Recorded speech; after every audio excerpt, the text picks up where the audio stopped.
Hi YouTube. Today in my video blog I'm going to be talking about dogs that are afraid of kids. This is a very common occurrence and it usually happens for one of two reasons. One reason that it happens is that when dogs are young, when they're puppies, they are sometimes overexposed to kids, meaning they're around kids that are trying to kiss them and hug them and pick them up, and it can be very overwhelming, and a lot of dogs that are exposed to this type of interaction with kids end up growing up into adult dogs that are very fearful, and over time that fear can transition into aggression.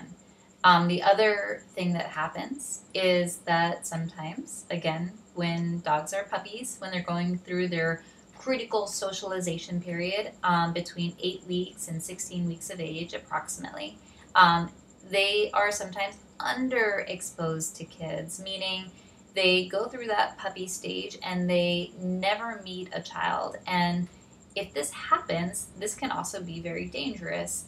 This puppy can grow up into an adult dog that sees a child for the very first time and can be scared because this child looks different from the average adult, right? They have different proportions and they move erratically and they make all sorts of loud noises. And this can also be very scary for a dog.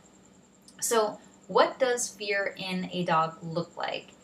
It can manifest in many different ways, and sometimes it is growling and barking, and other times it is cowering or shying away or running away. One thing that happens all the time, unfortunately, is when kids chase a fearful dog, and kids do love chasing dogs. So this happens a lot. If a child chases a fearful dog into a corner or underneath a table or under a desk, we usually find that these sorts of scenarios result in a bite. So this video is about how to work a dog through this type of fear issue in a very safe and secure manner. And I think that's key.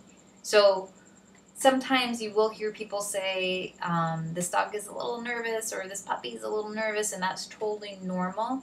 And they'll get over it. They'll get used to it. And unfortunately, really most often this is not the case. So very important that we address the issue early on. Very important that we create a safe and secure environment where both the child and the dog are learning appropriate social interaction.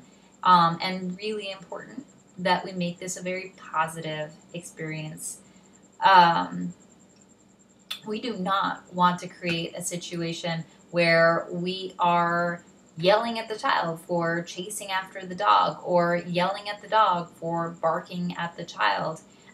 We need to set up an environment where it's very easy for both to be calm and to find the interaction really very positive. And this video is about how to make that happen.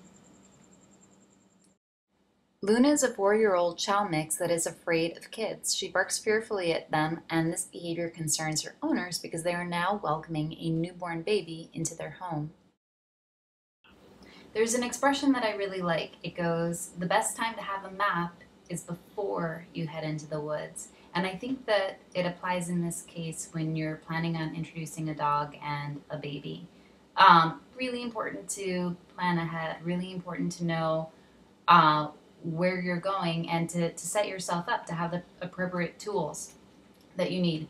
So when I am thinking about integrating dogs and kids, there are 3 tools that I really like to use. Number 1, I like to have a dog that is really well conditioned to a crate. I like them to be really comfortable there. I want them to think of it almost as their safe haven, where even if you're not closing the gate, they're really happy to just kind of go inside and lounge.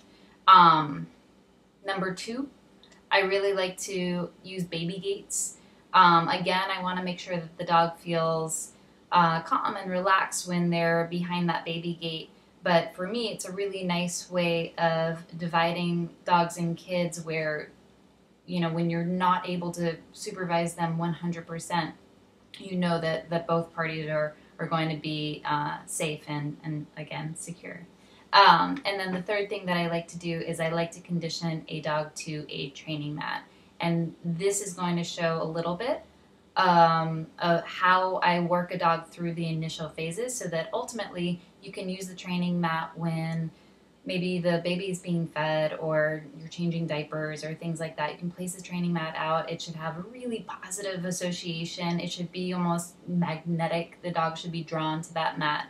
And I think that it's such a useful tool because it tells the dog exactly what you want them to do. So instead of telling them to get back, stop sniffing, stop jumping, stop doing this, stop barking, it's much better to tell the dog, go to your placemat, relax.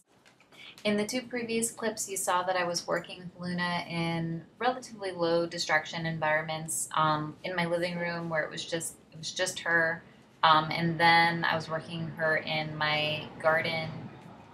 Again, very simple, minimal distractions. Here, I'm starting to raise the criteria a little bit. I'm working her around my dogs. This is my dog Fritz, who is also on a place stay. You can see he's a little bit more advanced, and I'm still tossing him the occasional reward, but he's pretty solid with his play stay. With Luna, because this is only a week and a half into her training, I'm still providing a higher reinforcement rate.